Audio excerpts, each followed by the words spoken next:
right, thank you everybody for sticking around this afternoon and after lunch. If you're a little bit sleepy or tired, I appreciate you being here in this space with me, as well as I very much appreciate AWE for seeing the need to include inclusivity and diversity within the XR area. So a little bit about myself. I'm a psychotherapist, a clinical sexologist, and a consultant. And you may be thinking, what in the world are we doing having a sex therapist here? Well, I'm going to share a little bit with you about the clinical experiences that I work with in the area of transgender and non-binary identities. I'm a cisgender female, and I use she, her pronouns.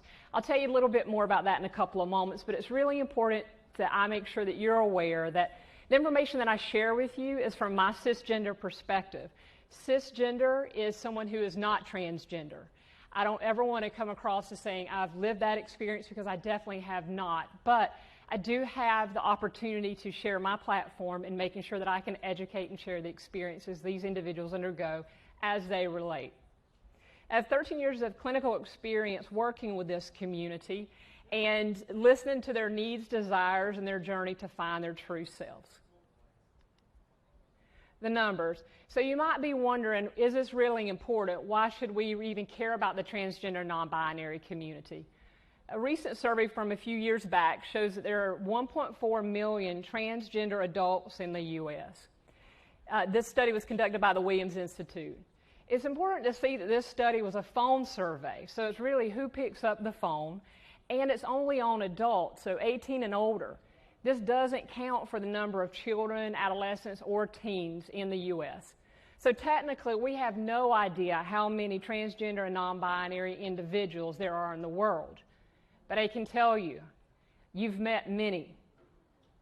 There are folks here. There's folks in your environment. They're in your community. They're in your workspaces.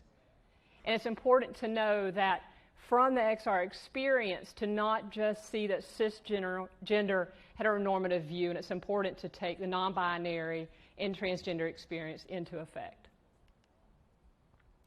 This is the gender unicorn. Has anyone seen the gender unicorn before? A couple of folks? Wonderful, thank you. I want to make sure we acknowledge Layden Pan and Anna Moore from the transstudenteducationresources.org. This is an amazing educational PDF. And I think it's important for our developers, our content creators, and programmers, if you're going to provide these experiences, that you really understand what gender identity is and what it's not. So very quickly, I want to point out gender identity, as you can see in our lovely gender unicorn here, is here, right? You can see it with the rainbow and then the spectrum. That gender identity is the sense of self, the sense of identity, of how I see myself in relation to gender. This is very different than gender expression.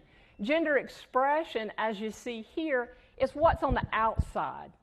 For me today, you see my hair's long, I have a little bit of makeup on. I'm pretty feminine, gender expressed today, right? When I'm back home with my family on the farm in Georgia, there's nothing feminine about me on the outside. I'm driving a tractor, which I can drive a tractor, by the way, in hair's back, baseball cap, in work boots. So even though my gender expression changes on the outside depending on what I'm doing, my gender identity of being a cisgender female doesn't change. And that's one of the wonderful opportunities that these individuals can experience in the XR world, is identifying who they are and picking what's best serves as their experience. This is very different than the sex assigned at birth, and I want to point this out because a lot of people think that gender identity is based on what sex assigned at birth. I shared with y'all earlier I'm a cisgender female, and really what that means is when my mother had me, the doctor held me up, and based on my genitalia said, it's a girl, right? That's how we assign sex at birth, based on genitalia. Now, for me, my life experience has always been of a girl, female. Even though I was a tomboy, my sense of self has always been female. So as a cisgender, cis is a Latin prefix for on the same side of. So what I was assigned at birth, I've always identified on that side.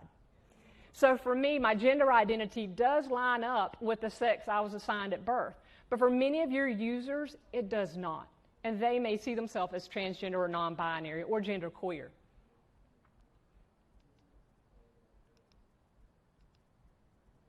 So a couple of the terms, just to make sure we're clear. Transgender, this is someone who does not identify with a sex assigned at birth.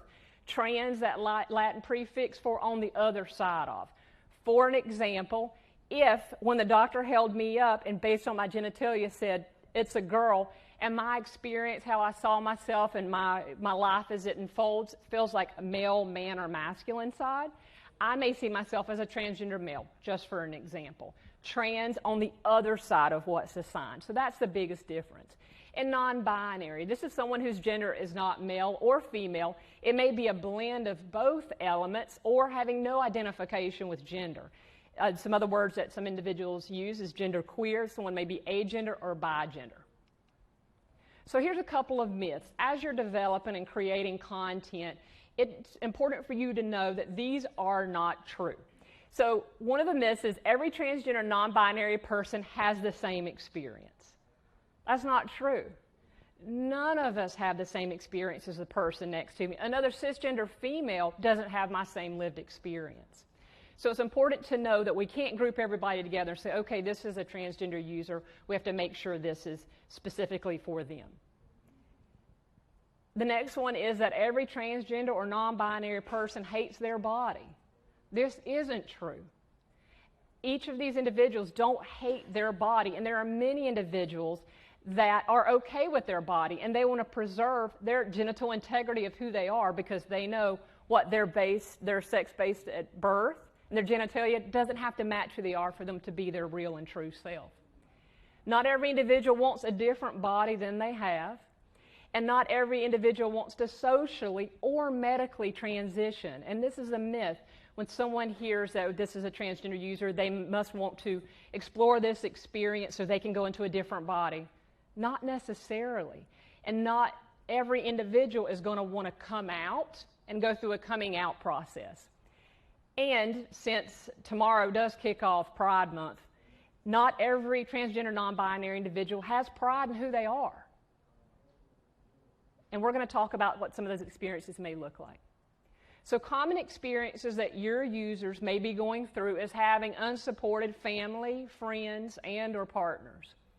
They may lose their job due to identity and expression. And I know in a lot of places, employment is protective, but there's a lot of spaces that it is not. And this is very real. Gender dysphoria. This is distress. So think of dysphoria as distress in that lived experience. Now, I will stop and tell you that transgender isn't a mental illness and it's not a medical diagnosis or a medical disorder. What does fall in the DSM-5, the Diagnostic Statistical Manual, is that gender dysphoria is what some individuals experience. Again, not every transgender and non-binary individual experiences gender dysphoria. Doubt and fear of being themselves. Not every individual has 100% security in who they are and the confidence in who they are, and often doubt who they are. Is this true? Is this legitimate? Is this valid? Anxiety and depression. So my work as a therapist, I help individuals go through these different experiences, but definitely when it comes to anxiety and or depression. And it's not because they're transgender or non-binary. It's because they're having to deal with the stigma and discrimination that's out there, which is a great opportunity for the XR field we'll talk about in a moment. Violence, a very real fear of violence for them just being who they are. Transphobia, that's the fear, hatred, dislike, or anger towards someone whose gender, identity, or expressions outside, let's just say, the norm of society. We already know we don't have a binary system, but there's a lot of individuals that don't feel that these individuals have valid existence, experience, and that it isn't true. So transphobia is a big issue that a lot of individuals deal with, and then internalized transphobia. So what this is the fear, the hatred, the dislike, and the anger of being transgender, and it's internalized into self. Again, we talked about how not every individual is proud of who they are and supportive of themselves. There's a lot of shame, fear, and hatred in many of these individuals. But there's endless possibilities in this field. There's so many opportunities out there. Medical, I separate healthcare into medical and behavioral health. But with medical healthcare, training doctors, training nurses, training PAs in the other areas of providers that could really have that experience of interacting, not just in a training facility or not just in school where it would be great to have them in the medical schools, but also having that ability to experience real time with telepresence, right? And to be able to be there in that moment and to have these simulations would be very helpful. Behavioral health care. There's a lot of opportunity for growth in this area. For me, about 80% of my work as a therapist is virtual in that 2D space. I run free virtual support groups every month, though it's nationally and internationally, for people exploring their gender identity, as well as for parent, partner, family, friends. So I'm interfacing all the time through video with people across the U.S. and beyond, as well as my psychotherapy practice also. So how amazing would it be for me to be able to be there in that space, in that immersive space with these clients and these individuals? Human resources. You know, we have competence training and cultural competence training and sensitivity training to make sure that employees are embracing one another and the customers they work with. Why not have that simulation through XR and have that experience of what happens to a supervisor, let's say, when an individual comes up and says, I'm ready to come out as my true self? What if they went through that experience and had that background? Education, gaming, and Girl Body and The Circle are two programs that are already working in this sphere, and it's really incredible to see the different experiences here. Maslow's hierarchy of needs. I'm sure many of you are aware of this, but here's the cool thing about AR and VR work. You have the opportunity as creators and developers to help users meet parts of each of these. Self-actualization, that's the top that we're all trying to get to, right? Giving the experiences that we'll talk about in the opportunity, individuals can help self-actualize through your immersive experiences. Esteem, building that confident self-esteem of being in that space and being able to step into that body or step into that scenario where they can practice switching out between gender identity, their expression, whether it's at work, at home, or socially. Love and belonging.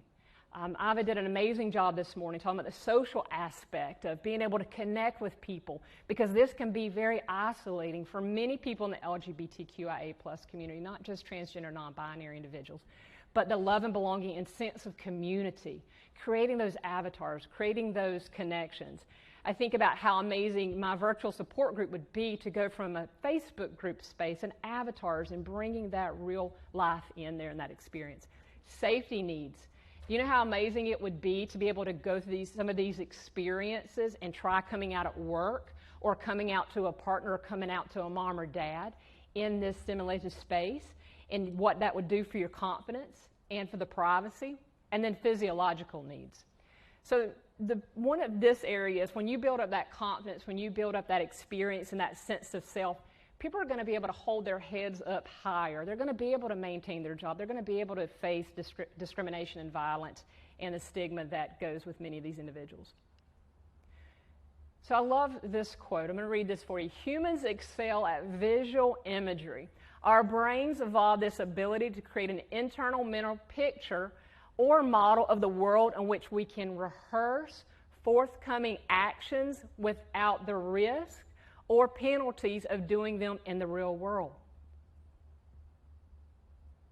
That's pretty powerful. You take that with the benefits of AR and VR, there's no time restraints. You just can pick up and use, whether it's a headpiece or whether it's glasses or whether it's getting into that space at their convenience and when it's safe for them. The practice in a safe environment, coming out to a parent, trying that and seeing what that experience feels like, what emotions come up for them, what kind of support do they need to bring around themselves. Privacy, a big one. There are so many individuals I know I interface with every day that will never come out. There's too much fear of loss, of support, of care, of love, and community. This can be a user experience that gives them this private space to be themselves. simulate real-life situations. Conversations with avatars. What if you could go practice and talk to a healthcare provider?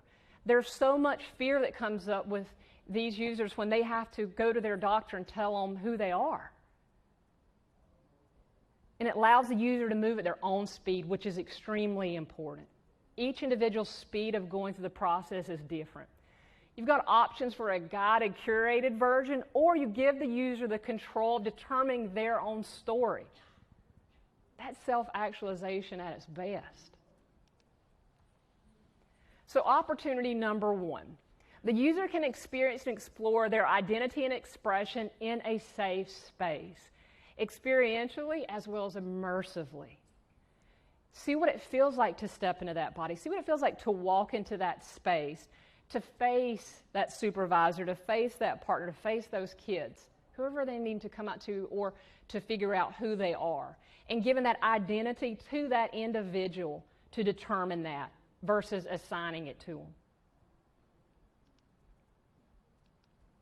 A second opportunity is exploring the actual coming out process to family and friends, and even in relationships. Work as well. Given that space of experimenting, trying, immersing self in that opportunity to be who they are and it be safe. Number 3, gender dysphoria. We talked about this a couple of moments as that distress. Here's what I think AR and VR opportunities lie here. The opportunity to alleviate, to lessen. Like I said, there's going to be many individuals that will never be able to come out for a lot of different reasons.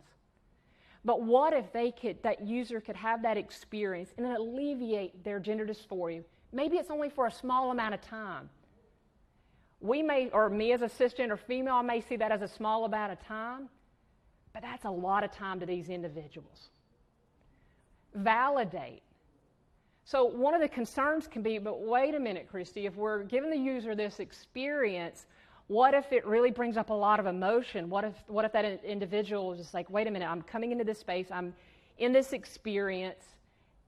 It can bring a lot of emotion up, and it can validate what the individual knows to be true about themselves. Because there's a lot of self-doubt. There's a lot of self-doubt. Is this really who I am? A lot of people think that transgender non-binary individuals are sure of themselves. Like they know it's who they are 100% of the time. I question myself every day in different areas of my life. My confidence, self-esteem fluctuates depending on situations. So why wouldn't this user as well? But if you can take and help them validate, hey, you know what, I had this experience, and gosh, I really see that as who I am, that's validation. The third is eliminate. Maybe it eliminates or decreases the amount of distress that individual has because they can step into that experience at their time, in their space, and it helps calm their anxiety, calm their depression, feel more connected in that social space. There's a couple of final thoughts I want to make sure I leave with you. The sense of control is important in an out-of-control world. These experiences allow the user to control at their pace. And many transgender non-binary individuals have so many things out of control in their life because they're dealing with the discrimination, the stigma, and the different things that's happening for them. This also allows the user to create their identity so it's personalized to them. This is a given, but it's very important. Expect an emotional response from the experience. It's going to, I would think, invoke some emotions. Opportunity to connect socially to other users. This can help decrease isolation and increase acceptance of self. We know the LGBTQIA+ community, but specifically transgender and binary individuals have a very high rate of suicide attempts and suicide completion. And it's not because they have a mental disorder or medical diagnosis, right? It's not because they're transgender non-binary. It's because they're having to live in a space with the stigma, discrimination, and the very real fear of violence, and the lack of acceptance. That's what leads to that, having to live in that world. And this is another important point I want to make sure that you understand, is use the voice and experience of transgender non-binary individuals.